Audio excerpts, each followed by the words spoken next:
அடுத்த பாடல் 1817. உற்ற பிறப்பும் உருமலம் ஆனதும். இது முதலடி. உற்ற பிறப்பு அப்படின்னா கொடுக்கப்பட்ட பிறப்பு. உருமலமானதும் அப்படின்றார். உருன்னா மிகுதி மிக்க என்று பொருள். ஸோ நாம் இப்போல்லாம் அனுபவிச்சுக்கிட்டு இருக்கோம் இல்லையா, அதிகப்படியான என்ன அனுபவிச்சுட்டு இருக்கோம், நம்மளுடைய வினைகள் பாவங்கள் இதெல்லாம் அனுபவிச்சுட்டு இருக்கோம். எப்படி அனுபவிச்சுட்டு இருக்கோம்? இந்த ஆணவம் கண்மம் மாயை இதெல்லாம் வழியாக அனுபவிச்சுக்கிட்டு இருக்கோம்.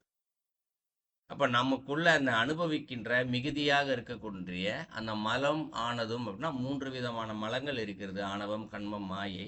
இந்த மலங்கள் ஆனதும் அப்படின்ற அதுவாக இருப்பதும் அப்படின்னு பொருள். அடுத்து பற்றிய மாயா படலம் என பண்ணி அப்படிங்கிறது. பண்ணி அப்படின்னா பற்றிய அப்படின்னா பற்றி கொண்டது. இப்போ நம்மளெல்லாம் பற்றி கொண்டு இருக்கு இல்லையா, ஸோ நம்மளை பற்றி கொண்டு இருக்கின்ற மாயா படலம் அப்படிங்கிறது. படலம்னா கூட்டம் அப்படின்னு பொருள். மாயை வந்து பலவிதமான மாயைகளுடைய கூட்டம் வந்து நம்மை பற்றி கொண்டு இருக்கின்றது. ஏன்னா பார்க்குற பொருள்லாம் வேற வேற பொருளாக தான் நமக்கு தெரிஞ்சுக்கிட்டே இருக்கு. எந்த பொருளாக இருந்தாலும் சரி, பல வகைகளில் எல்லா பொருளும் அதனுடைய பேருக்கு தனிப்பட்ட ஒரு பெயரால் அழைக்கப்படுகின்ற ஒரு பொருளாக நம்ம கண்ணுக்கு தெரியுது. இதெல்லாமே மாயை தான். மாயனுடைய கூட்டம் காரணமாக இப்படி தெரியுது. என பண்ணி அப்படிங்கிற அப்படின்னா என்ன? ஏன் இதை கொடுத்தாரு இறைவன்? இந்த மாய படலத்தை ஏன் மாய கூட்டத்தை கொடுத்தாரு அப்படின்னா, நமது அந்த மேலே மும்மலங்கள் சொன்னோம் இல்லையா, அதையெல்லாம் தீர்த்து கொள்வதற்காகவும் அழிக்கணும் இல்லையா, அது எல்லாத்தையும். அது ஒன்று. அடுத்து ஆசைகளை எல்லாம் நம்ம தீர்த்துக்கணும். அதனால என்ன பண்றாரு, இப்படி ஒரு செயல்முறை நம்மகிட்ட மாயையெல்லாம் செஞ்சு கொடுத்துட்டாரு. இந்த இடத்துல மும்மலங்களை கொடுத்துட்டாரு, மாயையினுடைய கூட்டத்தை கொடுத்துட்டாரு. இதெல்லாம் அடுத்து என்ன சொல்றாரு? அற்றனை நீக்கி அடி வைத்தான் பேர் நந்தி அப்படின்னு சொல்றாரு. இப்போ மேலே என்ன வந்து 2 விஷயம் சொல்லியிருந்தார். ஒன்று 3 விதமான மலர்கள் சொல்லியிருந்தாரு. அடுத்தது மாயையினுடைய கூட்டம் சொல்லியிருந்தார். 2மே அவர் தான் கொடுத்துருக்காரு. கொடுத்ததற்கான காரணம் வந்து நம்முடைய இந்த மும்மலங்களை தீர்ப்பதற்கு, ஆசைகள் இதெல்லாம் தீர்க்கிறதுக்காகவும் வினைகளை தீர்த்து கொள்வதற்காகவும் தான். இது எல்லாமே தீர தீர, ஏன்னா நமக்குள்ள அருள் ஒளி இருக்கு. இப்போ போன பாடல்ல பார்க்கும்போது சொல்லியிருந்தோம், இறைவனை எப்படி நம்ம வழிபடணும் அப்படின்னு சொல்லி படிச்சிருந்தோம். ஆடியும் பாடியும் அழுதும் அரற்றுன்னு சொல்லி. இப்படி செய்யும்போது என்ன நடக்குது? இது செய்யும்போது நமக்கு இப்போ முதல் 2 அடியில சொன்ன விஷயம் எல்லாமே நம்மக்கிட்ட இருக்கு இல்லையா? இந்த பிறப்பு இருக்கு, மும்மலம் இருக்கு, மாயை இருக்கு, எல்லாமே இருக்கு. இதற்கு நடுவில் தான் சென்ற பாடல்ல சொன்ன விஷயத்த நம்ம கடைபிடிச்சுக்கிட்டு இருக்கோம். கடைபிடிச்சிட்டு இருக்கும்போது என்ன செய்யறாருல, அற்றனை நீக்கி அப்படிங்கிறாரு. அற்றனைனா அழியக்கூடிய அத்தனை பொருட்களும் அப்படின்னு பொருள். எது அழியக்கூடிய அத்தனையும்? மும்மலங்களும் அழியக்கூடியது தான், இந்த மாயா கூட்டமும் அழியக்கூடியதான். இது எல்லாத்தையுமே இறைவனால் அழிக்க முடியும், உறுதியாக அழிக்க முடியும். அவரால் செய்ய முடியாதது என்று எதுவும் கிடையாது. இறைவனுக்கு விகிருதன் என்று ஒரு பெயரை கொடுக்கப்பட்டிருக்கும். எல்லா சட்டதிட்டங்களையும் கடந்தவன் அப்படின்னு பொருள். அப்படி எல்லாத்தையும் கடந்த நிலையில் அந்த இருக்கக்கூடிய இறைவன் எல்லாத்தையுமே அழிச்சிருவாரு. எப்போ அழிப்பார்? நீ எத்தனை 1000 பிறவி இருந்தாலும் சரி, அந்த ஆடி பாடியும் அழுதும் அரட்டும் செய்யும் பொழுது உறுதியாக நம்மளுடைய மும்மலங்களையும் மாயையும் நீக்கிடுவார் அவர். அதான் அற்றனை நீக்கி எல்லாத்தையும் நீக்கிறார். நீக்கின பின்பாக அடி வைத்தான் பேர் நந்தி அப்படின்னு சொல்றார். அடி என்பது திருவடி. இறைவன் என்ன பண்றாராம்? அவரது திருவடியை நம்ம தலையில வைக்கிறாராம். வைத்து பேர் நந்தி அப்படிங்கிறாரு. நந்தினா இறைவனே குருவாக வந்து நிற்றல். பேர் என்று சொல்றது பலமுறை சொல்லிட்டோம், ஒரு பலன்.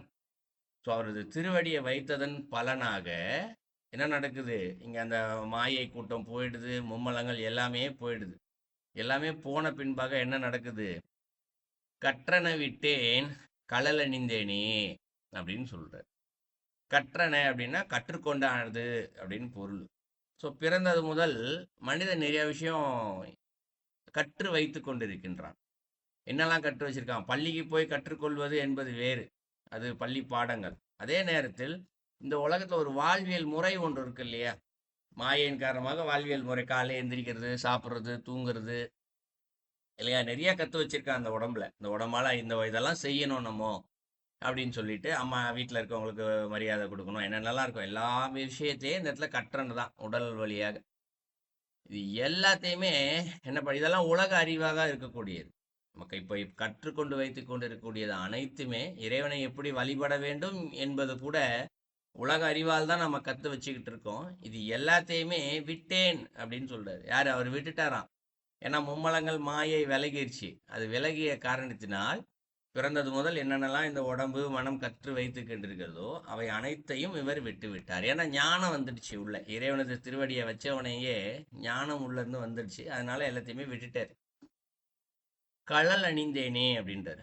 கழல் என்று சொல்லப்படுவது திருவடி தான். இறைவனது அடி வைத்தான்னு போன அடியிலே சொல்லிட்டாரு, 3வது அடியிலேயே. திருப்பி கழல் அப்படிங்கிறாரு. கழல்னா அந்த இறைவனுடைய திருவடி வச்சார் இல்லையா, அந்த திருவடி தான். அதில் சிலம்பு இருக்கும், அணிகலன் இருக்கும் அந்த பாதத்தில். ஏன் அது பாதத்தில் அணிகலன் இருக்கு அப்படின்னா, அதில் ஒரு இறைவன் நடனம் புரியும் போது அந்த சத்தம் கேட்டுக்கிட்டே இருக்கும். இப்போ காலில் கொலுசு போட்டிருந்தாங்கன்னா அந்த நடக்க நடக்க சத்தம் கேட்கும் இல்லைங்களா, அந்த மாதிரி அவர் திருவடியிலேருந்து அந்த சத்தம் கேட்டுக்கிட்டே இருக்குமா. அப்படி சத்தத்தை இருக்கக்கூடிய அந்த திருவடியை அணிந்தேனே அப்படின்னு சொல்றாரு. அணிந்தேனா தலை மேலே திருவடி ஏற்கனவே வச்சுட்டார் இல்லையா, அது உடம்பு ஃபுல்லாக அப்படியே ஒரு உடைகள் அணிந்து கொள்வது போல. இப்போ இறைவன் தலை மேலே திருவடி வச்சார்னா தலை மேலே மட்டும்தானே இருக்கணும். ஆனால் தலை மேலே மட்டும் இல்லை, உடம்பு ஃபுல்லாகவே இருக்கும் திருவடியை. ஏன்னா இது ஒரு பொருளை வைப்பது போல் அல்ல. சாதாரணமாக ஒரு பொருளை எடுத்து தொப்பியோ கேப்பை எடுத்து தலை மேலே வச்சோன்னா தலை மேலே மட்டும்தானே இருக்கும். இது அந்த மாதிரி இறைவனை திருவடியை தலை மேலே வச்சுக்கிறது இல்லை. வச்சவனே அது ஒரு அருளாக ஞானமாக மாறி என்ன செய்யுது, உடம்பு ஃபுல்லாக முழுவதும் அப்படியே பரவி விடும். அதை அணிந்து விட்டேன் அப்படின்றது. எல்லா இடத்துலையும் அணிஞ்சிக்கிறது. அப்போ அணிஞ்சிட்டா என்ன ஆகும்? இங்க அந்த பசி இருக்காது, தாகம் இருக்காது, தூக்கம் இருக்காது. ஏன்னா கற்றனை விட்டேன்னு சொல்லிட்டாரு. இதெல்லாம் கற்று வச்சிருக்காரு பிறந்ததுலேருந்து. எடுத்தோடனே பிறந்தோடனே பசிக்குது, பால் குடிச்சிட்டாங்க, அப்புறம் தண்ணி, அப்புறம் சாப்பாடு எல்லாம் உள்ளே போயிட்டே இருக்குது. இதெல்லாம் கற்று வைத்து எல்லாத்தையும் விட்டுட்டார் அவர். அதனால் என்ன ஆயிடுச்சுங்க, பசி இல்லை, தூக்கம் இல்லை, தாகம் இல்லை, வியர்வே இல்லை, ஒன்றுமே கிடையாது. ஞான நிலையில் அப்படியே அவர் இந்த இடத்துல இறைவனுடைய திருவடியை தலை மேலே இருக்குங்களா, கலல் அணிஞ்சிக்கிட்டாரா, உடம்பு ஃபுல்லாக அணிஞ்சிக்கிட்டாரா, அது நடனம் ஆடிக்கிட்டே இருக்குமோ, அந்த இறைவனது சத்தம் கேட்டுக்கிட்டே இருக்கும். அதிலே லயிச்சு போய் அப்படியே உட்காந்துக்கிட்டே இருப்பார். நாலாவடியில் சொல்கிறார். ஸோ நாலடிக்கும் சேர்த்து பொருள் பார்த்தோம் என்றால், கொடுக்கப்பட்ட இந்த பிறவியில் அதிகப்படியான 3 விதமான மாயைகள் இங்கே இருக்கின்றது.